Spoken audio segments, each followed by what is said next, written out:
July 22nd, 1893. After admiring the majestic view from the top of Pikes Peak near Colorado Springs, Colorado, poet Katharine Lee Bates wrote the hypervisual, thought-provoking, and soul-moving poem, America the Beautiful, which many consider to be the greatest American patriotic poem and song of all times. In an article published in 1918, Bates, a poet, travel writer, and essayist, explained the poem's history. She began composing this hymn while traveling west in 1893 with a group of teachers from New England.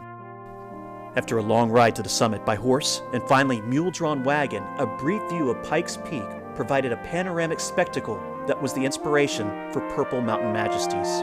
A later visit to Chicago's Columbian World Exhibition with its white neoclassical design exhibition buildings inspired the image of alabaster cities in the final stanza. And while traveling by train through Kansas, the wheat fields stimulated the memorable phrase, amber waves of grain.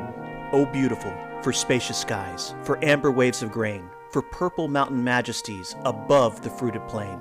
America, America, God shed his grace on thee, and crown thy good with brotherhood, from sea to shining sea.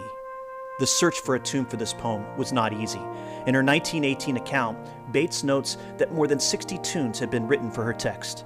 In 1926, the National Federation of Music Clubs held a contest for a tune, but none of the approximately 600 entries were deemed suitable.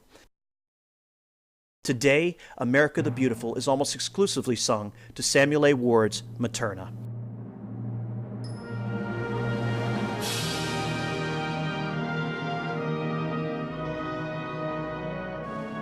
The only pay that the author ever received for her poem was a small check for its appearance in a periodical.